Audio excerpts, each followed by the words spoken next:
Hello, everyone, and welcome to another Tower of Babel podcast. As always, I am Julian Rachel. I'm joined by Jeremy Cozier. Hello. And we're going to be having a bit of a more casual episode because Dan's not here. He's taking care of some personal business out of province. And that's okay because, we haven't done a full episode in a while. And this isn't technically a full episode, but I do want to kind of, while I have Jeremy here, maybe just kind of casually go through some of the stories that have been percolating in the entertainment world over the last couple of weeks. Maybe talk about some of the things we might have watched or played, and then just kind of take it from there. So that's the plan. But before we get into it, I'll just remind people to follow us on Twitter at TowerBabblecast, Facebook.com/TowerBabblecast, and head over to our website TowerBabblePodcast.com to find everything that we do, including, by the way, Small Screen Star Wars, which is a kind of spin-off show, and it's in this feed, so if you're listening to this, you're going to see it, but a spin-off show where Rachel Wilkinson, which is a friend of mine, and I review and recap kind of all the stuff in Star Wars that's happening on television, which is basically where Star Wars is happening right now. So The Bad Batch is currently the kind of animated series that's running week to week right now on Disney+. It's really, really, really good. Jeremy, I don't know. Have you seen any of it? None. No? Okay, so I would recommend you and also anybody listening to give it a shot because I think it is really top-notch Star Wars storytelling. It brings in there's interesting character dynamic. It's top-notch. Jeremy, the last episode? You're going to have to do a ranking of all Star Wars kind of, or small screen Star Wars stuff. I guess or everything. And see where the Bad Batch kind of falls in there. Right now, I don't know. I'm too close to it right now. But I'll just say that the last episode, the last episode was so good, Jeremy. Like I finished it. It was this 26-minute episode. I finished it like holy shit. Were there X-wings? There was no X-wings.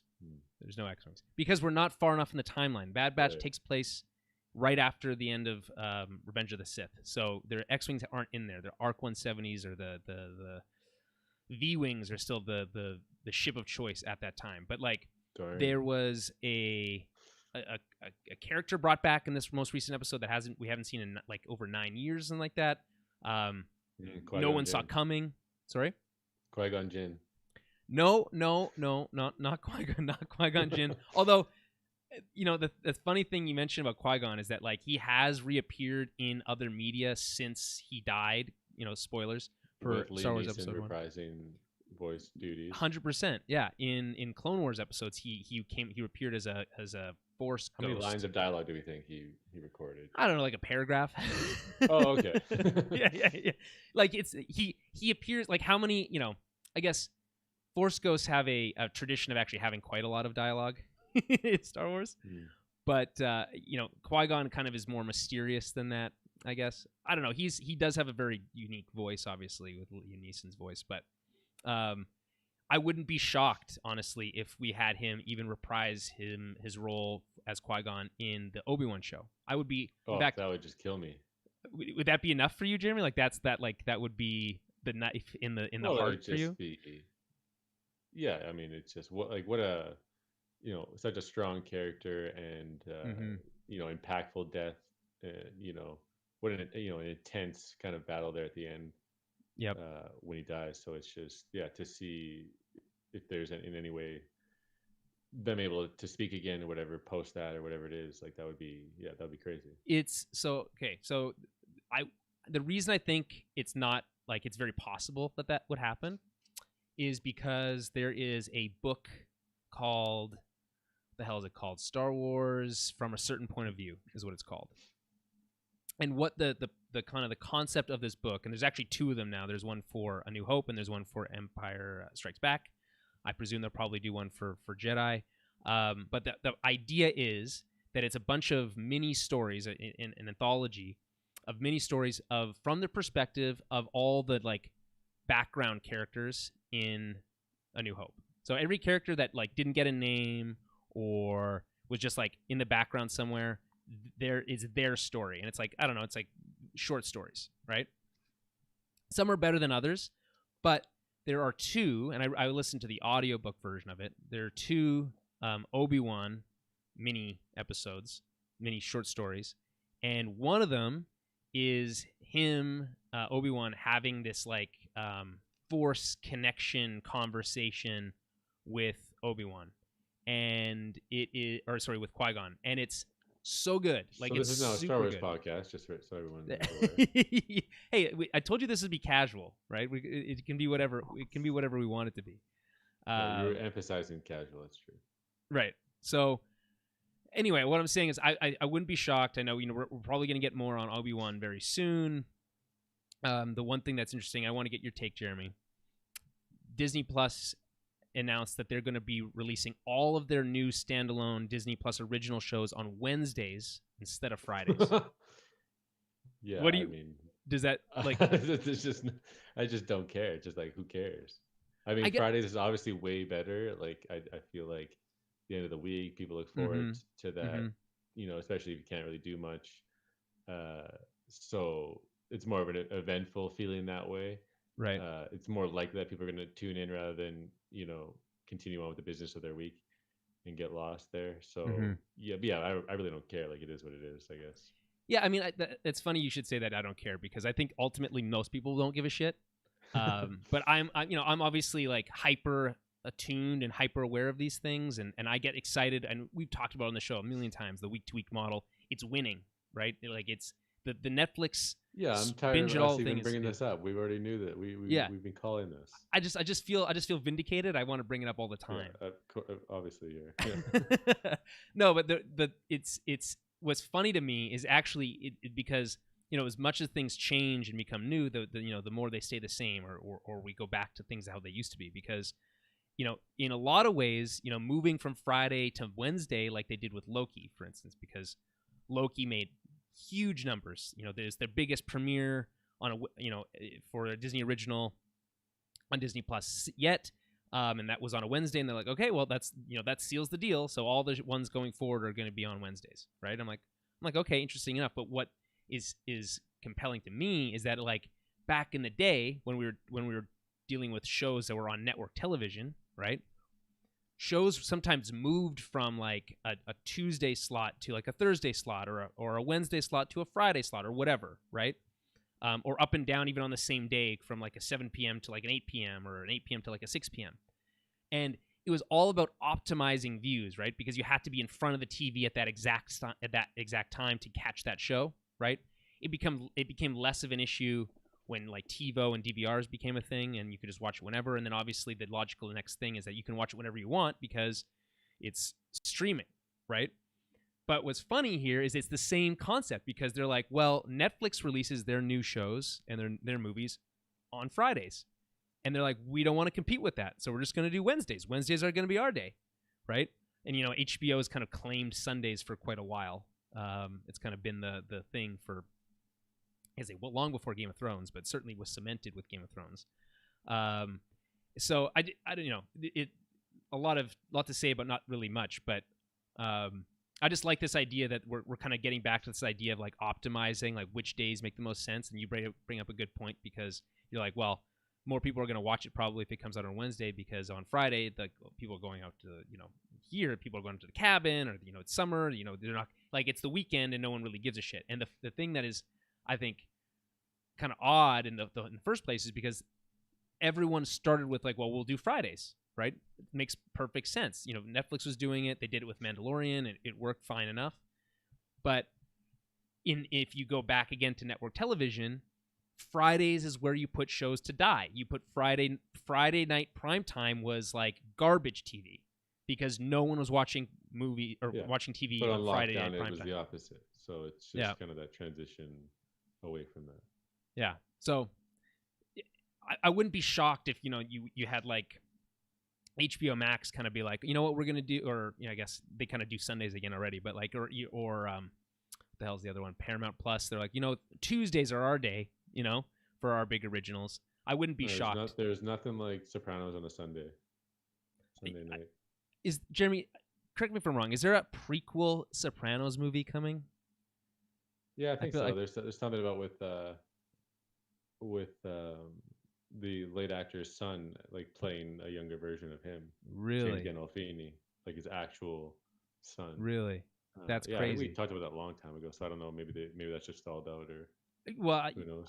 I remember they mentioned it on the Slash Filmcast the other day, and I was just like, I completely forgot that existed. And obviously, I never watched Sopranos, and to my shame, I guess I've never seen Sopranos. It's funny, Jeremy. I have like this idea of what the Sopranos is in my head, and it's probably so far off of what that show actually is. Because someone was saying like, hey, you know what? Something that no one talks about the Sopranos. It's like it's actually super funny, and I was like, that is never anything I even occurred to me like as an idea that Sopranos would be funny. There's definitely like silly, funny stuff throughout, but it's just obviously very intense, dramatic show as well. But it's just such a crazy ride. Like the unexpected happens all the time. But yeah, I just remember every Sunday, just couldn't wait to see the next hour in that world, that wacky, you know, dark world. Yeah, that wacky comedy, Sopranos. Well, it's just dark. It's dark comedy for sure. Yeah. No, and actually that's funny because I actually appreciate dark humor quite a bit. Actually, so I don't know. I don't know when the right time is to kind of like start Sopranos. I guess like you could say anytime, but like I don't know. You had your opportunity with lockdown, like. Yeah, I didn't. Instead, I've been watching a lot of bad movies. Well, not a lot of bad movies, but I watched what was it that I watched that was really bad. I watched Beowulf from 2007. Jeremy, have you ever seen the movie Beowulf? No, I've not seen Beowulf. Holy shit, Jeremy! It's like the whole thing about Beowulf is that CG was really good for its time. For its replicated time. The actors, pretty good. Yeah. They were doing this kind of like blending of CG and live action where they were kind of like pasting the faces of the actors onto these like CG bodies a little bit. And most of the movie looks like a video game cutscene, like, pretty good at times, but also like laughably bad at other times. Like you're like, holy shit.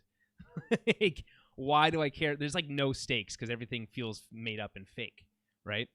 But like there's like really big actors in it, right? Like Anthony Hopkins is in it, John Malkovich is in it. Because they sold them on like this unique, state of the art visual movie, and it just didn't end up being. It was just, I think, they were just they what they wanted they couldn't do at the time. I think you could do it now, probably a lot closer. You would still end up with this wacky kind of, speaking of wacky, this like uncanny valley, like really obvious uncanny valley stuff. But it and the story's cool enough, right? But like I've never felt like a movie of I don't know what the runtime, 114 minutes, which is not long. I've never felt a movie of that length feel so long. It feels like 4 movies in one. Yeah, and I'm like, I was ready for it to be over after 2. Sorry? Let's just not give it any more time. All right, fair enough. I'm just saying, this is an example of how instead of watching a show like Sopranos, which it could be... unbelievable, man. What are you waiting for? An invitation. Have you seen you've seen the classic mafia movies and all that Sure. stuff, right? Yeah, absolutely. Yeah, absolutely. So this is just like that next step. Like I actually they even incorporate like a lot of actors who have been in gangster movies and all that stuff. Yeah, like there's a lot of them in there. Does Scorsese himself make an appearance at any point? You know what? I don't know. I feel like he must have. I don't know. I can't say for sure, but I feel like he must have directed. Yeah, like I don't want to say no for some reason, but then I'm like, well, did he? Does that even make sense? Yeah, I don't know. I'll tell you. And speaking of gangster movies, and I'm not going to get into it in depth, but the new Batman animated film, Batman: The Long Halloween, Part 1. I'll just quickly mention, Jim, you haven't seen it, but it's very much just a gangster film with Batman in it, and it is a 10 out of 10 Batman movie. It's only half a movie. No, it feels like a complete story, even though they end like the it just they managed to make the conclusion first half the finale. Yeah, it feels very satisfying. I'm like, okay, great, can't wait for for the next one, but I don't feel like. So Jensen Ackles, what are we thinking? Okay, so and you're gonna ask me about Jensen Ackles, and it's mixed. I'm mixed on it because there are parts where I'm like, wow, that's really good Batman stuff, you know. I don't like he says something Alfred, and you're just like, yeah, okay, I buy it. Right. Well, no, there was there's a specific line that I'm trying to remember what it was, but it was basically like, you know, what's the litmus test for Batman? Like if you can say this line in a convincing way, I feel like I'll be okay with it. And for me, so what is incorporated into that line for you? Okay, so it's just a single line reading, and it's just this. It's a specific line. It's just a specific line. It's just this. Okay. Where is he? Right? That's like, because Batman is always asking where somebody is all the time, right? Where's the Joker? Where is this person? If he says where is he, and if it doesn't sound commanding or yes. Confident, yes, or a sense of urgency, you know, maybe some weary in there, but very stern and like, right, give me this answer. Yep. Then it's a fail. It's a failure. But he passed that test. So. Not yeah, of course. Yeah, I mean, he can run those lines all day. For me, it's a little bit deeper than that. For me, I don't have a specific Batman line, right? But it has to incorporate some sort of, it's definitely a lengthy line that, incorporates some sort of mention of some technology or like he has to reference the Batmobile or just the Batwing a complicated or something. Thing. Yeah. That it's almost like a detective would say it, and then it's got to be a line like that's just flawless. Like someone, no one would ever use those words together in a real life sentence. Like if he just says something to Alfred, then it's like, he says something to Alfred, then it's like this long little line of just how he came to his conclusion of something. I think so, Jeremy. I think you'll like Jensen as we're on first name basis now. I think you'd like him. I think you'll like him because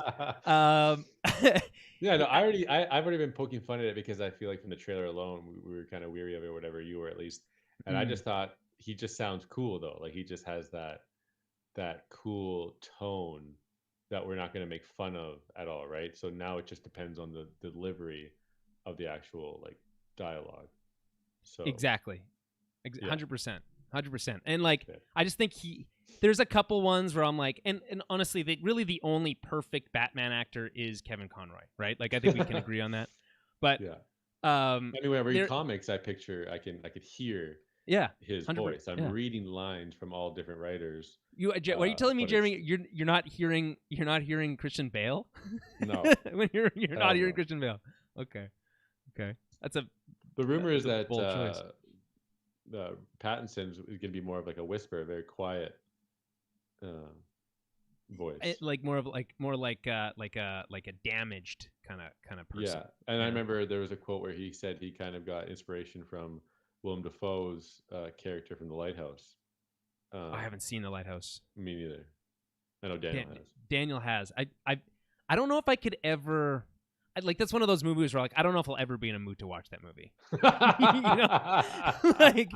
You know what I mean? Mood.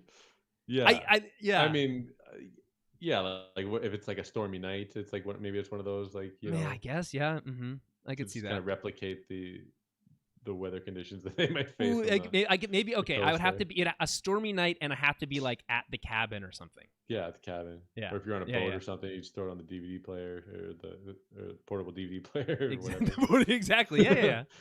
Because we certainly all have DVDs still of things. The portable Blu-ray player that we all carry around. I was thinking about this earlier because we're so reliant on the internet now, right? And if the internet goes out, you're like, people used to be in back in the day like, well, if the power's out or whatever, if the power's out, you can't do anything at this point anymore. But like no internet. But if no internet, you're like, well, you can't even watch a fucking movie because you probably don't have a DVD player anymore.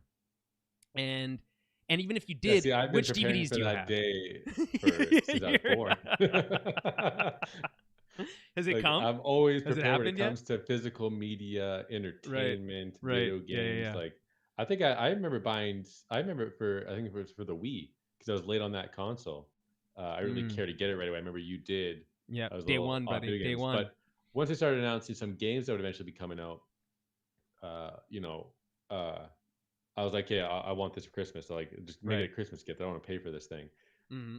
But throughout that year, I was literally buying Wii games No, before you I were had the buying console. PS2 games. You didn't even own a PS2, buddy. Like, That's true. I still have those games, but some of those games are like Killzone 1 or rare. Killzone These 2 or are rare whatever. items. Mm-hmm. Mass Effect on Xbox 360, I think. Right. 1 or 2. Yeah, The probably first 1. one, Yeah, probably. 1. Yeah. What about the first one? Because the second one 2 was the was first so one I ever good. played. Yeah. Yeah. And on the PS3, they gave us a motion comic to kind of quickly go through, Right. which wrapped Right. up the first Mm-hmm. game. But Yep. that's, yeah, whatever. And we all killed Ashley, and then we moved on, or whatever her name was. I don't remember any of that. Yeah, I don't. Neither do I. I know Dan's also. Daniel I think he's played through all the new remasters. Yeah, he's probably very disappointed in us. I don't know, man. Like, so the reason I don't buy physical media, really, and it never, like, I went through a phase. I think you kind of like influenced me to like, I'm like, I should start buying DVDs. You and Bryce, Right. for some reason, and so I bought stuff like, but that thing is like, it was the golden age. It was golden age, right? We had HMV in mall stores or malls. But even then, like, even we have versions of that now. But like, what I'm saying is like, it's not as good. The DVDs that were coming out were like rock solid quality shit. Like, you would get collections of like all the best stuff. All of them would have like they started to change the game up where they made special editions. It'd be unique covers or that case it was in. There was always like typically there was always some sort of special feature. When was the last time anyone ever talked about like special features? No one does. It was they were invented to sell DVDs. I still beat that drum when it comes to the DC animated Blu-rays. Because you mentioned The Long Halloween. I typically wait for the Blu-ray to come out because I like to pop that in there, see what appetizers are there for me, whether it's commentary, maybe some trailers, get you in the mood. Featurettes, yeah. Like, you probably haven't seen any of these featurettes, or no, a handful. Jeremy, since you had some Blu-rays when you were younger. I could spend a week of my life just watching all of those animated movies on Blu-ray and then watching the special features. I have all the Blu-rays. I literally have every single one. I would never be unhappy. Like, everything would be great. I don't, that's the perfect world I want to live in, is what I'm saying. Yeah, and sometimes I'll like pick, like when Justice League was coming out, I went through the collection and I was looking for whatever movies kind of tied to Darkseid and Jack Kirby and all that type of stuff. And I was looking for those featurettes, and I found like some pretty good ones with a lot of writers and just creators behind the scenes that talk about that lore, and it just emphasizes all that stuff going on. Yeah, and I don't even know what we were originally talking about, but like physical media. Well, you said when the internet goes out, and then we just kind of joked around how I've been like, we've been practicing, so I haven't bought a lot of physical movies in probably 10 years, like, give or take, I would say less than that.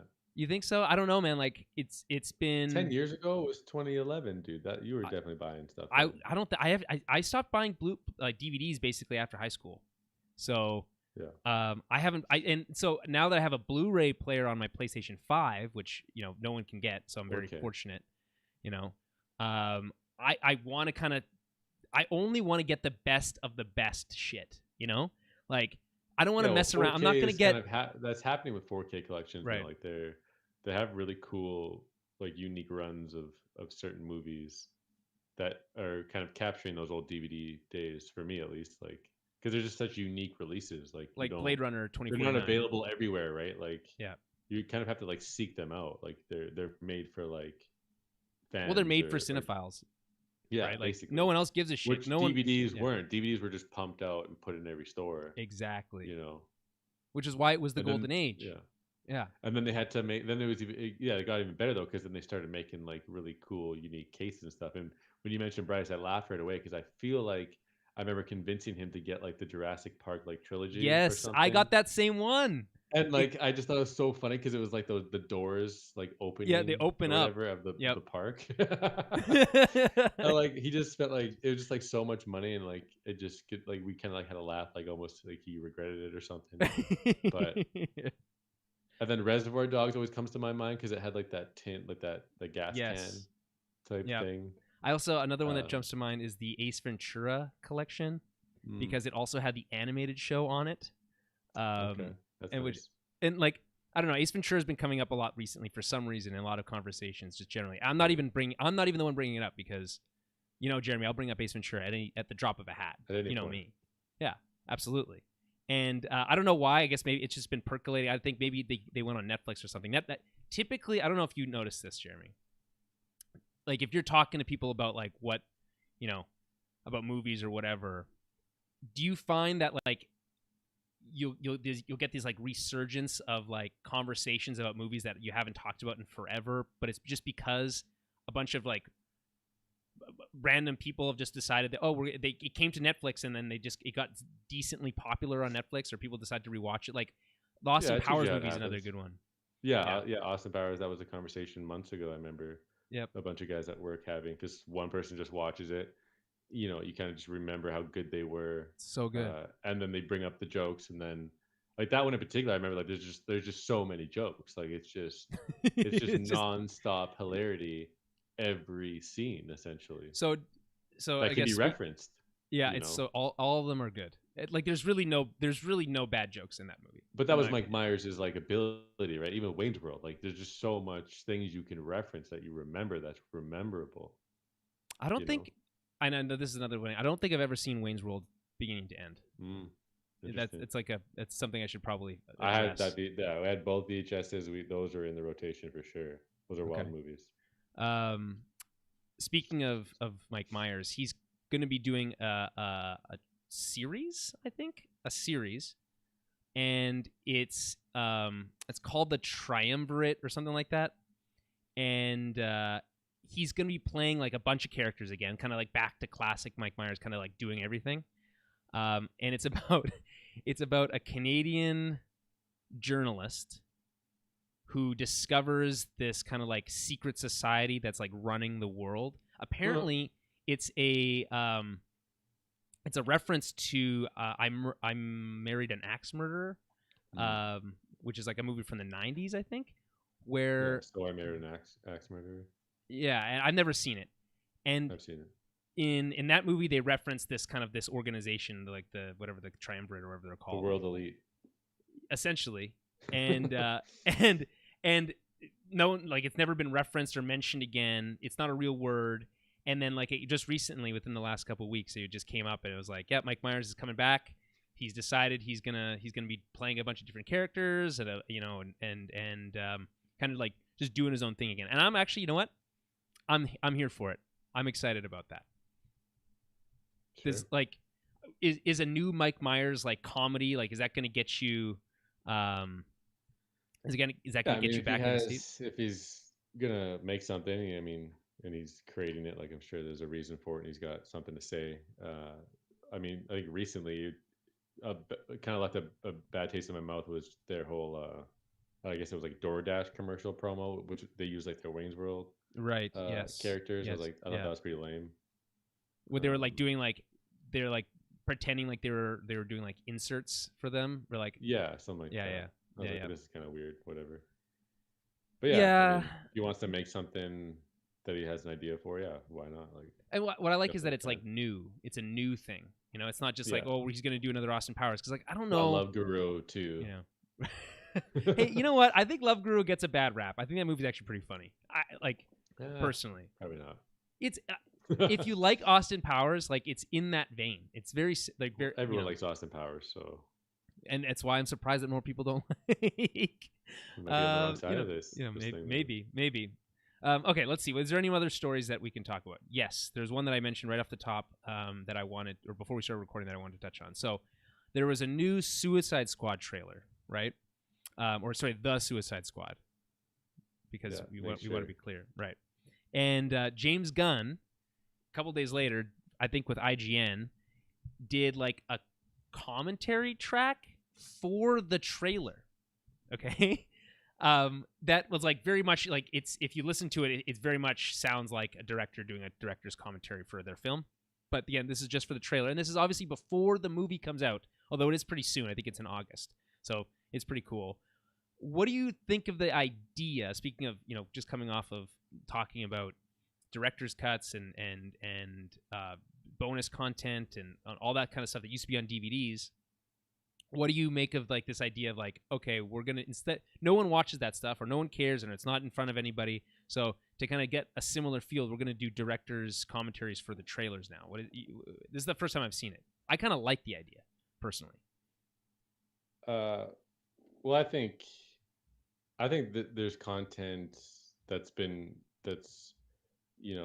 exceeded the DVDs and has just been on the internet in general, like on YouTube. Like there's so many uh, little videos with celebrities and filmmakers and actors and all the time, whether it's GQ or Vanity Fair, or they get directors, they'll give them like a marker and a screen and they'll talk about the first scene of a movie or whatever. Like there's like Are to you me referencing that that is specifically that one from Knives Out that you're thinking about?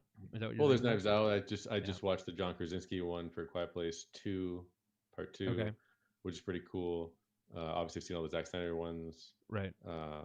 So for me, it's just like these extra these added bonus content, these extra layers, these behind the scenes looks, like it's all on YouTube. It's already available. So I think Warner Brothers just capitalizing on that, I guess, with just kind of making their own unique little video based on their trailer. But when it comes to the Suicide Squad, I just don't care like too much about the movie, and like the amount of trailers that have been out. It's like I think they released 2 trailers in one day one time, or there was like one that, or they released one, then another It was one the red leaked. band trailer and the Then green band trailer. one leaked or whatever, and everyone's like, "Oh, why didn't they just release this one first?" Then like an hour later, they released it.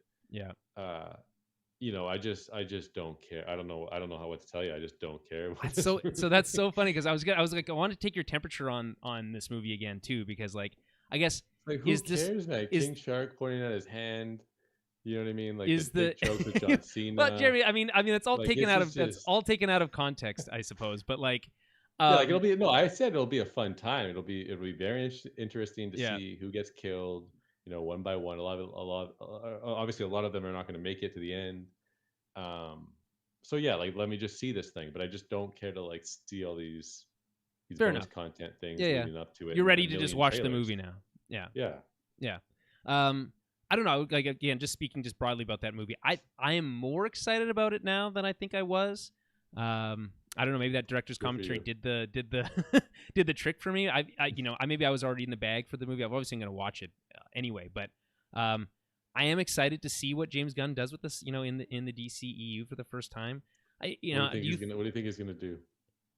He's going to do a lot of the same shit he did from Guardians of the Galaxy, just with like a little bit more of a harder edge to it. I think.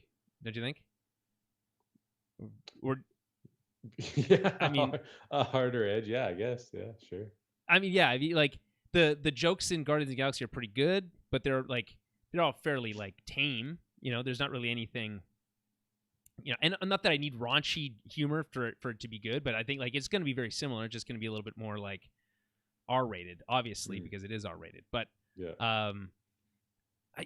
I don't know. Like, Jeremy, do you just feel like you're just completely cooled on DC movies right now because of the fallout of the Snyder Cut and everything that came after? Sure, yeah, has come of that. That's definitely a part of it, and obviously we need these certain movies to kind of get off the ground and just see what they're all about. Like obviously, The Flash it's probably going to be that one movie in particular that's really gonna show us what they're going to be doing or focusing on, or what's included, right, with this whole multiverse stuff, which both companies are going to be doing.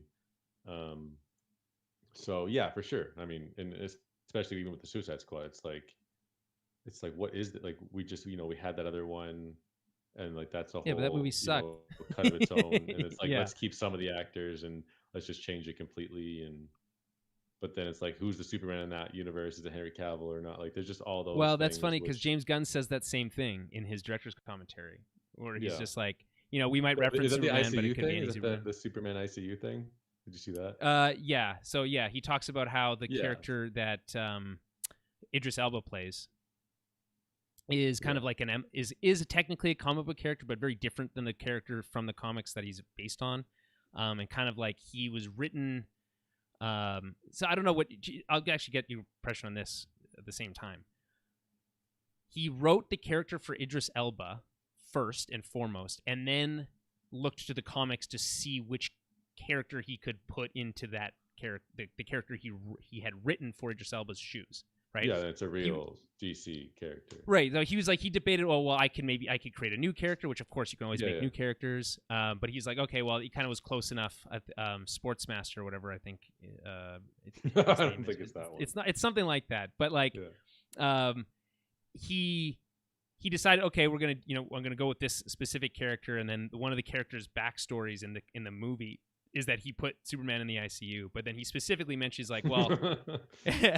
Which Superman, like it could, like it, that's up to you to decide. Like, what we basically, and obviously the Flash is definitely gonna, it's just gonna be wild, like with all the incarnations, and then comparing to Spider-Man, right? With knowing like that all the people who played Peter Parker in the past are gonna be back, it's just so wild. But like to me, it's cool. It's new, even though both of them are doing it. It's just when you hear the thing like the Superman's in the ICU, because it's like it's just so lame to me. It's just like I don't care. Like it's not as interesting, especially with what DC was doing. It's like, and with the whole people still wanting those to potentially keep happening or whatever. It's just it's just a weird. We've always been talking about we've been talking about DC forever, but like it's just weird. Just a weird path they're on, and we have to just wait and see until certain movies come out, like the Suicide Squad and especially the Flash. Yeah, there's been some set photos from the Flash recently. There's an image of Supergirl, I think, that I saw most recently. I saw Flash in it was funny. The Michael Keaton one was funny because like there was a picture of Michael Keaton at like an airport or something.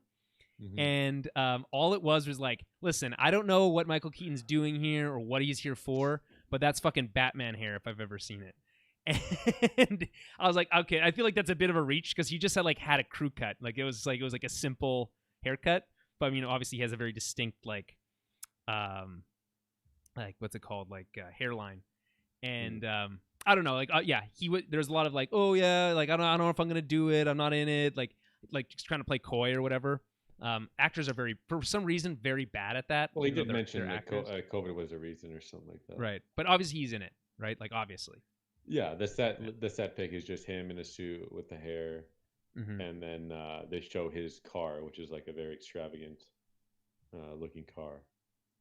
So like, I don't know. I mean, it's the Flash is still such a big question mark to me, just because my Ezra Miller kind of feelings are very very mostly cold. Like I don't I'm not a big fan. I've been saying this for a while. I don't really love his Flash take.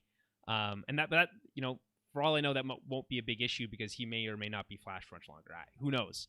But like honestly, like who knows? Like with this with because like they're with filming DC the stuff Flash movie right now. He's the main character. Yeah. But that doesn't mean anything. What's your point? Exactly, it doesn't mean anything. That means literally everything. He's the star of the Flash movie. What are you talking about? You're literally talking about no, I just mean like they're going to be doing this like quote unquote reboot, we think, and if he stays as Flash, that would be logical too. But also then replace or making a new Flash seems just as likely. We just don't know what they're doing, right? They talked about multiverse and everything to be included, and we just don't know. What we do know is that Justice League is canon for this movie, right? So right. We'll see how that plays out. Well, I mean, my hunch is that like they're just really not going to touch on much of that stuff. Is my thinking. They're just going to try to gloss over that as quickly as possible.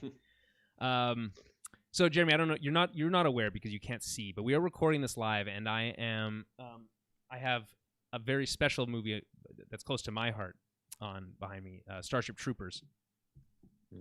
And the reason I bring that up is because we had a comment here.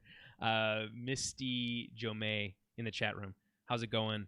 Glad to see you there. Please stick around. We're going to talk about more stuff, including, Jeremy, Transformers. I don't know if you saw this news. The most recent news out of, I guess, Paramount, who has those rights, is that the next Transformers movie is going to be called Transformers: Rise of the Beasts. Okay, it's going to be set in 1994 Brooklyn, New York, and Peru. The film introduces new factions such as the Maximals, Predacons, and the Terracons. Okay, Peter Cullen, who's always voiced Optimus Prime, he's going to be back, but he's going to look much more like his kind of like original, more traditional style kind of look, and it's going to show how he became a leader. Which, whatever. What matters to me? What matters to me? And there was a really funny comment by Pablo Hidalgo, a friend of the show, Pablo Hidalgo, Lucas from Story Group. And so he's back on Twitter now after a long kind of hiatus. He kind of was on a, he was like, screw this place. I I'm just out like of here. that word. Very big fan of that. And he comes back and he just like retweets that story, and he's like, I don't know if this hits Canadian cable. I hope it's called Rise of the Beasties, which I thought was like a very deep cut, because for those American listeners who were watching Beast Wars down in the States in the 90s, crude animation style, I love that show, for the record. Although, Jeremy, I don't know if you know this, same studio that made Reboot. Same people. So it had the same kind of feel or whatever. Yeah, and like they were kind of pioneering that visual style at the time. No one else was really doing it. And anyway, so Beast Wars was in the States is what it was called, and in Canada it was called Beasties, because I guess you couldn't have war in the title or something. So I just always thought it was called Beasties for my entire life, basically, until much more recently when I found out the difference. But Jeremy, is there anything that's going to get you excited about Transformers movies again? Is the question. I don't think so. Mm-hmm. I mean, obviously this is cool. I mean, what else are they gonna do? They gotta start. They gotta start pulling out cool things like this. And didn't they do some sort of like the dinosaur? Oh yeah, they did. Transformer thing. Yeah, so the Age of Extinction you're thinking of, I think, obviously. And obviously with monster movies, super popular like this just lends towards that. So yeah, it's cool. I don't know, like I've always liked the idea of them exploring like the Beast Wars stuff on the big screen. Like, okay, I mean, I can get behind that as a concept, but this is such like it seems like a little bit of a bastardization, which is like kind of funny because it's like it already was kind of a bastardization of Transformers to begin with, but it's all just kind of like it's a lot of dumb shit here. Like, first of all, it's set in 1994, so it's like a sequel to the Bumblebee movie, but it's a prequel to like the original like Michael Bay Transformers, I guess. But also, they're not really going to touch on the fact that they're not really going to address those future movies. So they're kind of having their cake and eating it too, because really what this franchise needs is a full fucking reboot, right? Like, right? I don't know. Yeah. Like, speaking of reboot, I just like, Michael Bay. He had his take. The first one's pretty good. I think we were both super stoked for that movie. Like, I don't think I've ever been as amped for a movie in my entire life. It was just targeted at us at that exact right age. Like, I honestly think so. And yeah, I mean, well, we were probably, what were we, 16? Or no? Give or take, yeah. We were at high school, 16, 17, yeah. For sure, yeah. Like to me, it's just his I love that Spielberg like basically picked him, said that he was born to direct Transformers. You know that Michael Bay came from car commercials, the allure of driving and getting a car and all that stuff. Yeah. Even growing up with what's his name, Shia LaBeouf, essentially with Even Stevens and whatever else, and then basically being the same age as him, and you got Megan Fox in there, and then just so stylized, and just the photorealism of the actual transforming, 100%, because we always just saw it as like the cartoon just kind of molding into the new incarnation, but just seeing it play out here with real cars, real vehicles, was just really cool. Yeah, so to me, it's just we just have that nostalgia for that movie in particular. I think me more so for the movie than even the cartoon. Yeah, that's fair. Which is like an interesting place to be, I guess. Well, I mean, yeah, I guess to some degree, because I think I I played my role to get you stoked for that movie. Like I did a lot of legwork Sure. like, I still to remember get you being excited about that in the movie. theater and we like fought over a spot, and I I think don't your remember. popcorn or my popcorn like completely like got hit and spilled over. That's Jeremy. I just like so it's funny you mentioned that because I spilled a drink earlier today. Like I was making myself a mojito and I would like Yeah, Jeremy. I I wouldn't was I wouldn't I was making I myself. wouldn't think you're lying. I was making the I drink. believe it. It was done. Like I was like spent all this time. I'm like it's It's like like a mojito or something. it was a mojito and it was artisanal. Like it was like Wow, everything. what a guess. It took Can so we give long me to more make. credit for that guess? I Here? think I said the word mojito, so I don't know. Oh, I'll I don't give think you did. full credit. But Anyway, great guess. Great guess. Anyway, so I make the whole drink, right? And I place the straw in the glass. I'm like, oh, it's done. I go to pick up the you probably glass. said it out loud too. And I probably, and I go to pick up the glass and it slips out of my hand. I haven't even taken a sip of the drink yet. And it slips out of my hand. Just stood there. Did falls. you just stand there like in I just yelled, no. It was really quite depressing. So yeah, that does sound like that adds up, Jeremy. I also remember having our DSs on hand because we had the Transformers DS movie game. Yes, which is a two, which had both of them, which was the Autobots and Decepticons right. version. Yep. And we played some online or in the same room multiplayer. Right. Yep. And I think I could only play a Starscream, which you couldn't because you didn't have. I think I lent you the Autobots version. Right. Yeah. And I just wrecked you as Starscream because how are you supposed to? What are you supposed to do? I'm on the ground. What are you supposed to do? That's so funny, Jeremy. Because I think in retrospect, those games are brutal. Like they are, like, but for the 3DS, these full blown GTA wasn't even 3DS 3 style, just DS. Yeah, full blown 3D environments. Transforming on the fly. You can jump and transform. You could that was jump fun. and fly and transform. Like I was obsessed with them. Like you couldn't do much within the worlds. It was all basically the same stuff. But as soon as you came across another transformer and you had to do battle or whatever, it was awesome. So I remember loving those two movie game versions. It's so funny because like we don't get those kind of like tie-in games anymore. Those don't really happen. We are now, I guess, with Avatar. Well, even the Marvel games and stuff. Oh yeah. The Guardians of the Galaxy coming up, basically. So, Jared, did you see the trailer for that, the Guardians of the Galaxy game? Yeah, we did. And because it did not evoke a single emotion from me. Like, I just watched it and my face was like flat. Yeah, nothing interesting. It's just late to the party, essentially. I mean, maybe not. Like, there's obviously gonna be a lot of people who are going to dig that game, but they really just tried to showcase, you get this whole story game where you play as the Guardians and you get to control the Guardians and just be a part of battles and grind and level up. And like, I think that's cool. Just to me, like I relate. Like it's just it's just late. Like this came out right after the movie or during it. Yeah, if you want to call it a movie tie-in game, it would have done great. Yeah. But there was a comment I was on the MinMax show, which is a podcast that I actually support on Patreon. Is they're like saying like, what actually is, and this ties into what we were saying before about James Gunn, like what actually is the Guardians of the Galaxy style? Is it really the Guardians of the Galaxy, or is it just the James Gunn style that we like? And I think he kind of hit the nail on the head because it's 100% just James Gunn style that we're into.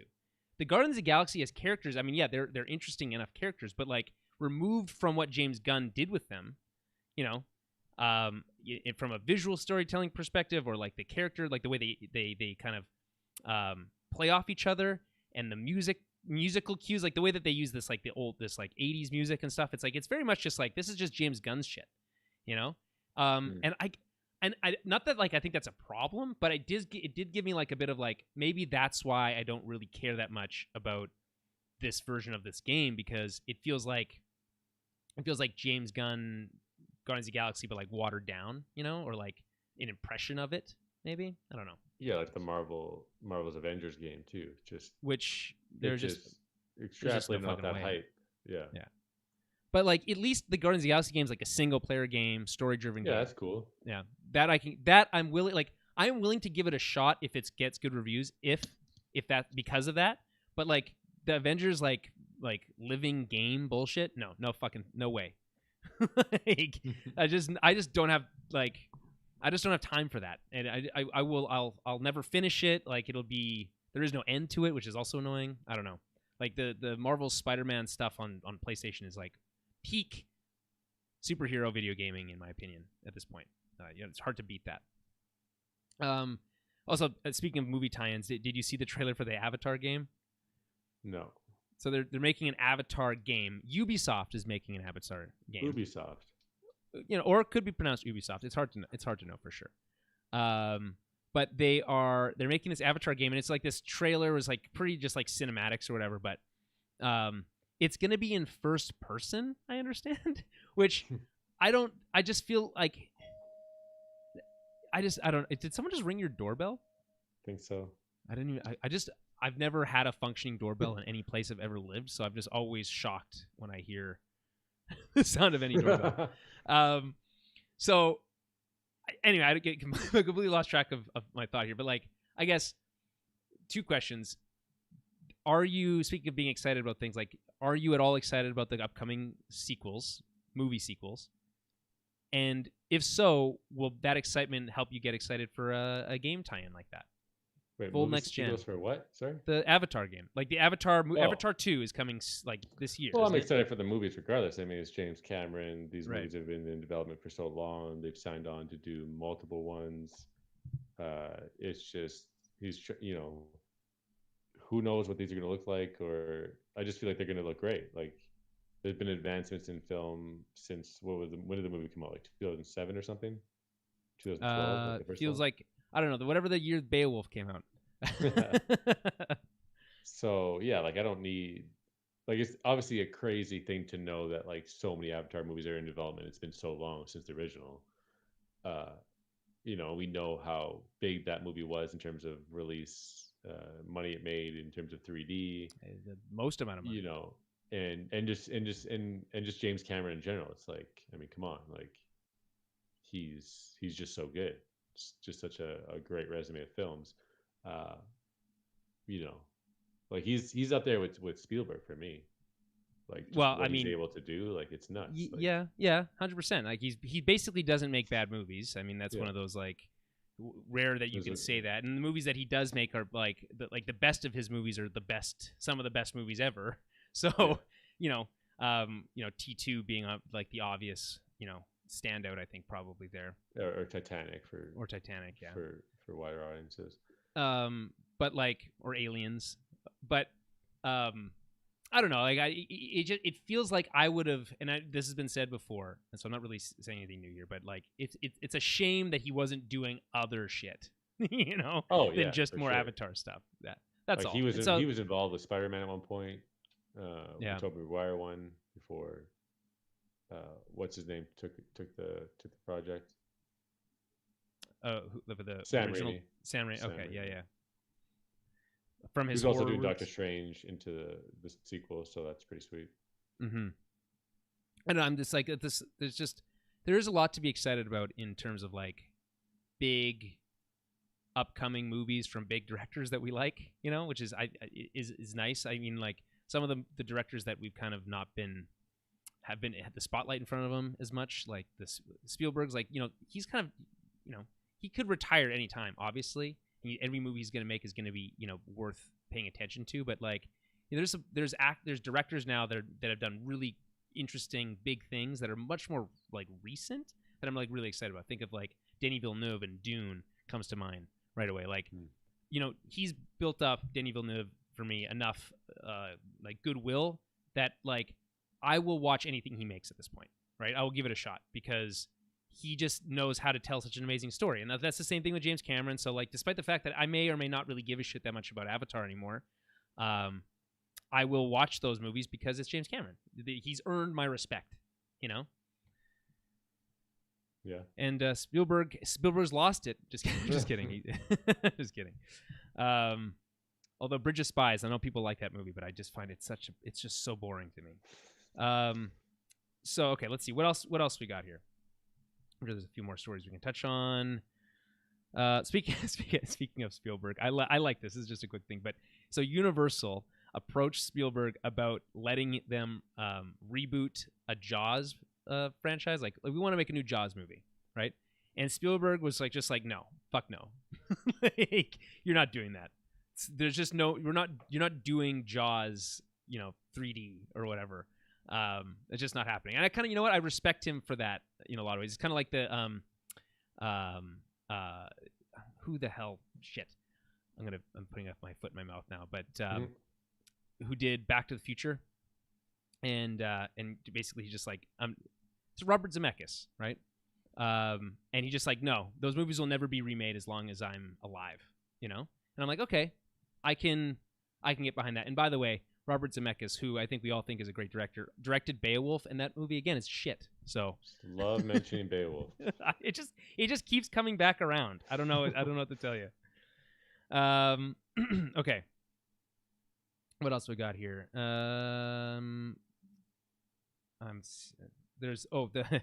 Did you see the new costumes for the Shazam sequel? I did. What did you think? They look great. Okay. All right, moving on then. They make the old ones look terrible. Yeah, like it's just... yeah, I think that like it just seems that they're much more in line with the kind of the suit style that we've seen from other parts of the DC movies, or even just anything now, like Homelander and the Boys, right? And, that Jupiter's Legacy one in particular. There's a lot of like fine detail stuff all over the costume. And it just makes it look just more just realistic, I guess. Like, yeah, the first one just looks like a foam get up that he just kind of jumps into and doesn't really. It's like everyone just hated it because it looks so bulky. Mm-hmm. So, yeah, no, this is a much better look. I mean, speaking of which, I mean, I think speaking of DC, just coming back to that for a second, I really liked Shazam when that movie came out. And despite it being like a massive tonal shift for what DC was doing at the time, and I it seems to fit more with the stuff that Jeremy, you dislike a lot more now. What's your after some time and all the Zack Snyder stuff, how has Shazam aged for you? Yeah, I mean, I enjoyed Shazam when it first came out. I think you were a little. I don't know if you were that high on it as you're saying you are now, but I feel like I was. I don't. You were also high watching it the first time. Right. Unbeknownst to me, with a secret gummy. Yeah, that's right. I was drugged actually. So. You want a fuzzy peach? Yeah, I want a fuzzy peach. Yeah, why wouldn't I? But no, I enjoyed that movie because we knew what that was. It was in the Snyderverse, quote unquote. Right. Right. But it took a different tone, which was completely fine, which is what we kind of were looking for, and is what Marvel has kind of done on their end, right? Like, it's in the same universe, but we can kind of play with different things, right? With different tones or whatever. So they adhered to that world. They referenced events from that world. They used, costumes and logos that all kind of meshed, right? Like Batman was referenced, Superman was referenced. Those events was all in there. Even Superman shows up at the end in Henry Cavill's costume, but they just cut off his head because of all the Warner Brothers kind of bullshit in the background. So, Sam, the director, and everyone involved there, like they're doing a great job, like doing whatever they're doing. So, the sequel's gonna be great. Yeah. Okay. No doubt about cool. that. I agree. So again, sticking on DC, and the reason I want to bring this story up now because I know Dan will have no time for it whatsoever. But I think it's so funny, and I just want to at least mention it because I just it's one of those rare things that I think really has doesn't really mean anything at all, but is fun as a moment in time on the internet, and that is that story about how the creators of Harley Quinn in an interview recently were mentioned, and the funny thing is it was kind of an offhand comment, but it was just out of a whole interview, but it's kind of what got grabbed, was that they were told that they couldn't show Batman going down on Catwoman because of I don't know, some because I think they said because heroes don't do that, and then it got all spun out of proportion and all this stuff. But it really was all about toys, and it ultimately doesn't matter. All the stuff doesn't matter. Just what did you make of this kind of this whole like little mini blow up thing, which I thought was most like pretty well taken, like pretty lighthearted by just everybody, including um, including Val Kilmer, by the way, which I think is pretty funny. Um, and other Batman, people who played Batman and stuff have kind of like, you know, joked around with it. Did you were you following that as that was happening?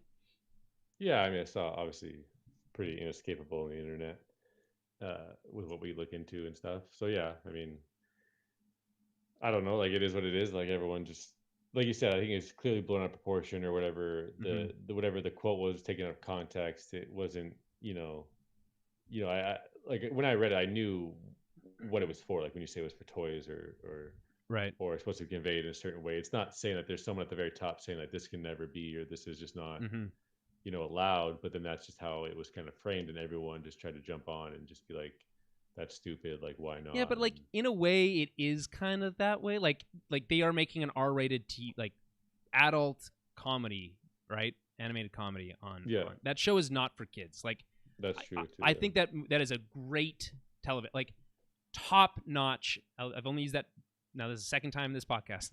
Top notch comedy, very cleverly written show. Harley Quinn. It's like if you haven't seen it, I tried really hard to convince Dan to watch it. He just wouldn't. Um, it's super super good. Like very very good. Better, probably way better than it deserves to be in most respects. And like it's not for kids. Why can't Batman go down on Wonder Woman in that show? Like, who gives a shit? That's kind of like where I come down. Like, why is this? Why is this? The reason it's being talked about at all is because someone did at some point say, no, we don't want that to happen, which is like, in my mind, still kind of silly. Doesn't like who cares? Is like ultimately my kind of thinking. Yeah, but On I that. think if you're in that role of like, hey, you're not that you're censoring things, you're just kind of going over what's going to be included in your television show or Mm-hmm. whatever, and then you're reading the things, everything is as normal. Batman does this, Batman does that, and it just says Batman is performing a sexual act essentially, Right. and it's going down on genitalia or whatever, however you Mm-hmm. want to phrase it. So no matter what, like if you're in Cunnilingus, if you some sort wanted of to. thing, Yeah. yeah, kind of linguist. If you're in some sort of thing when it's revolved around, it's gonna be like, hey, let's just like avoid that. Right. Is how I would see that's completely Right. Like normal. we don't They're want not. that. We don't need It's just the avoiding, right? It's handicap. not saying Right. no, that's not allowed or whatever. But then it's like it's just a perfect storm. It's like this R-rated show, and then the people who leak this information are the people behind the show, and then they're framing it in this particular way, Well, and then people just support it, and it just becomes this little internet yeah. thing for a And day. now the funny thing is, like, the show will probably make fun of it at some point, right? Right. During the show, which is like it'll just be kind of like a fun meta bit of humor that I think that close fans will pay attention to, and others will be like, oh, they made a Batman Cunnilingus joke, and that's pretty Mm.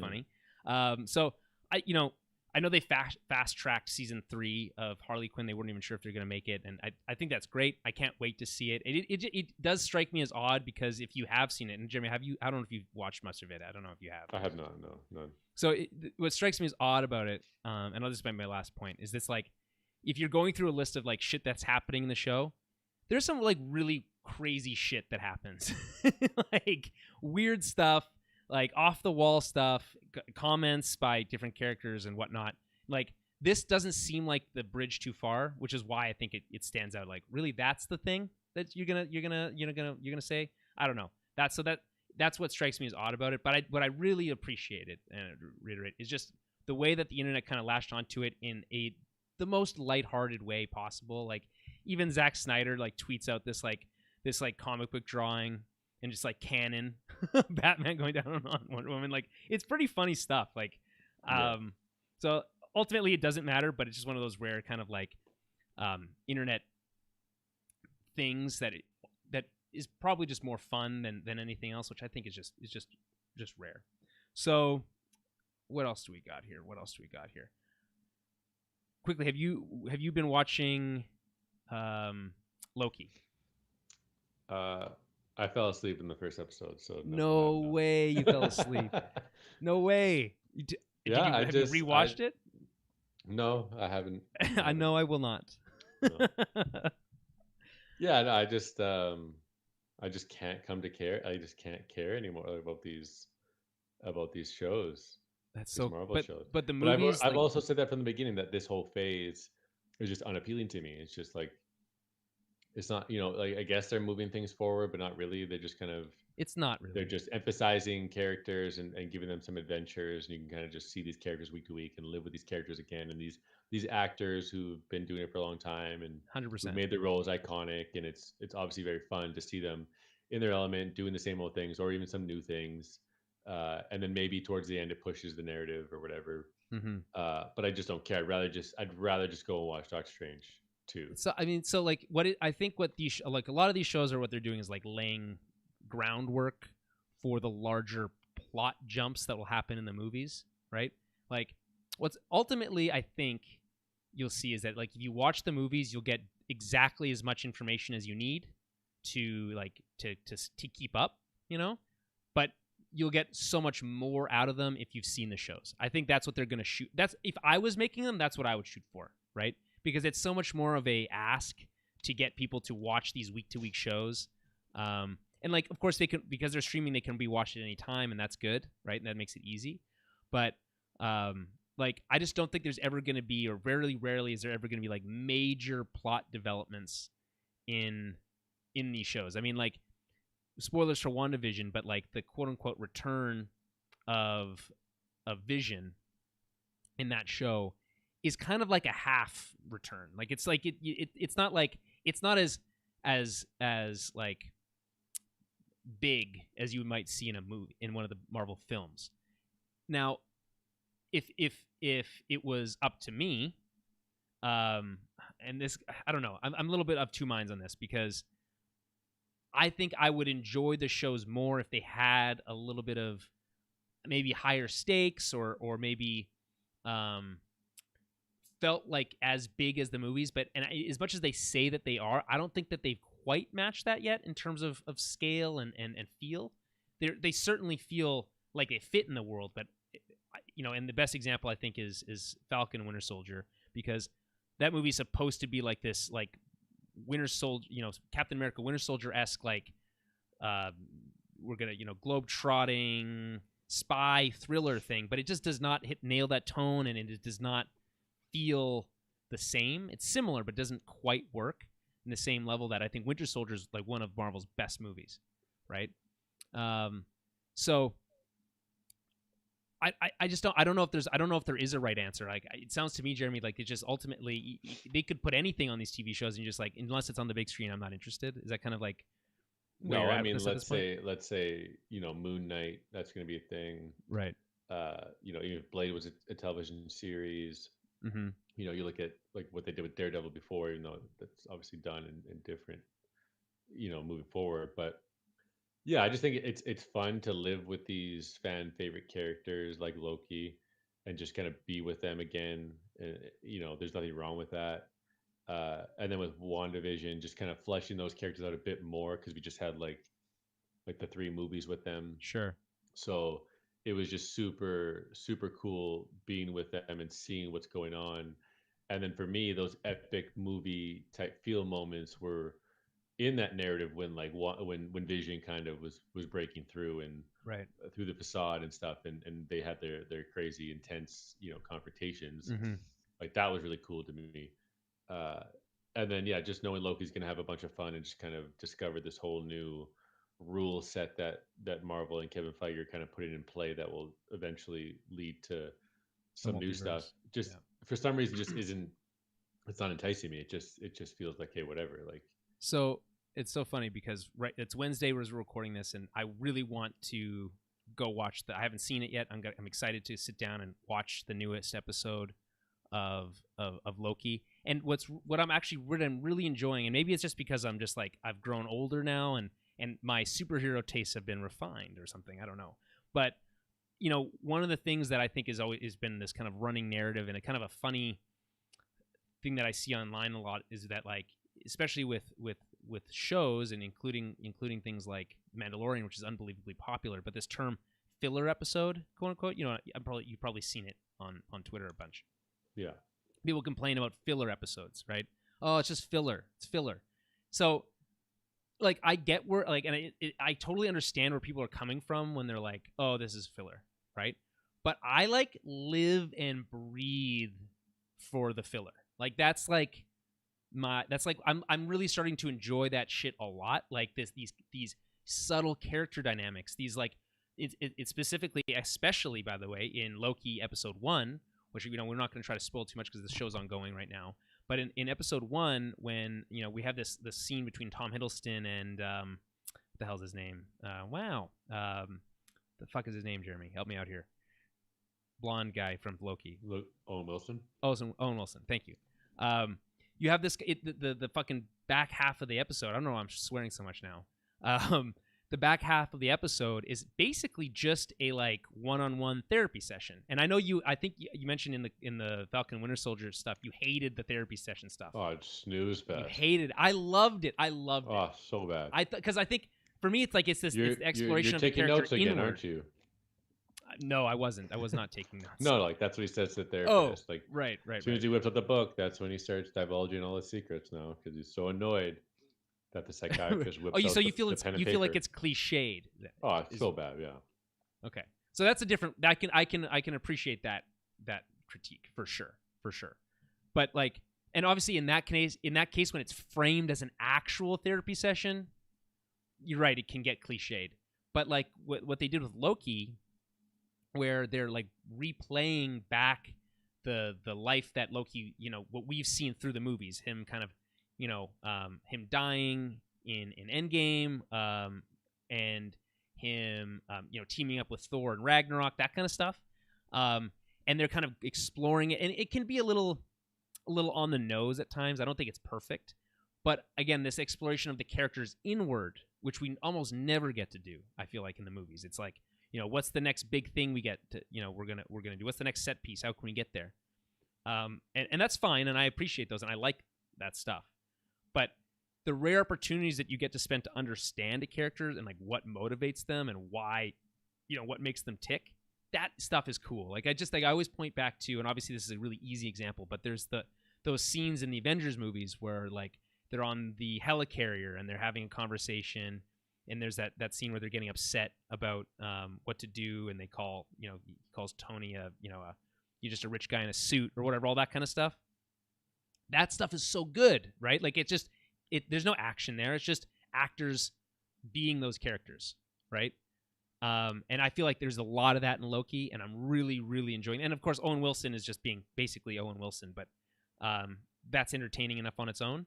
And paired with a very charismatic Tom Hiddleston is music to my ears. I'm really, really liking Loki. I think for me right now, it might be neck and neck with WandaVision for what what they've done on Marvel television, and like way in second or third place. In third place is Falcon the Winter Soldier, which is, I just thought did not nail really anything it was going for, which is unfortunate. Anywho, Jeremy, have you watched anything or seen anything recently that you want to talk about? I don't think so. Okay, well, then we can basically wrap it up there. I will quickly mention that I watched Luca on Disney Plus, the new Pixar film, which is available streaming. It's not on Premier Access or anything. You can just watch it if you have Disney Plus, and it's getting mixed reviews. But I was quite proud of myself because being in lockdown, there's just not really much stuff to do, and I really want to go back to a movie theater. So when there's a chance to watch a new movie, I really try to make it an experience. So with Luca, it was. It's a movie about this little boy in the Italian Riviera, right? And I didn't know much about it. I just knew kind of like the basic theme. So I went, I had a weekend. It was a Sunday, so I went. I biked over to the local Italian wine store. I bought a bottle of Italian red wine. On the way back, I hit the local grocery store. I bought an onion and tomato, some basil. I made and I came home and I made myself some bruschetta, and I drank this bottle of red wine, and I watched this movie about this little boy in the Italian Riviera, and it was delightful. It was fucking great. The whole experience, and like a part of it was just like, yeah, of course, the trappings of what I kind of put together for myself was certainly improved it. But I think the movie was just really fun. I was listening to the review on Slash Filmcast, earlier today, and they talked about how the stakes were so low, and it's nice that it's kind of refreshing that it's not all about the saving the world all the time. And I totally have to agree. Like, it's just kind of this really breezy, perfect summer movie that if you haven't, watched a Pixar movie in a while, or you're feeling a little bit like burnt out by them kind of constantly trying to one up themselves with Inside Out. If you saw Soul and were like, man, they didn't really work. Dan is a good example. They're like, man, they tried that already and they did it better with Inside Out. Luca, completely, it's like a left turn. It's something different. And it feels refreshing. The colors are bright and pop, especially if you have an HDR TV. It really shines through, and the performances are great, and there was a comparison to Ghibli films in the review I listened to. So 100% would recommend if you're in the mood for something that's really light and fun. Luca is a great pick. So, anywho, we will wrap it up there. I think, Jeremy, what we'll do is let's try to review Batman: The Long Halloween sometime next week, and we'll take it from there as we wait for Dan to come back. How's that sound? Sure. All right. Until then, we'll be around. Make sure to follow us on Twitter at Tower Babblecast, Facebook.com/Tower Babblecast.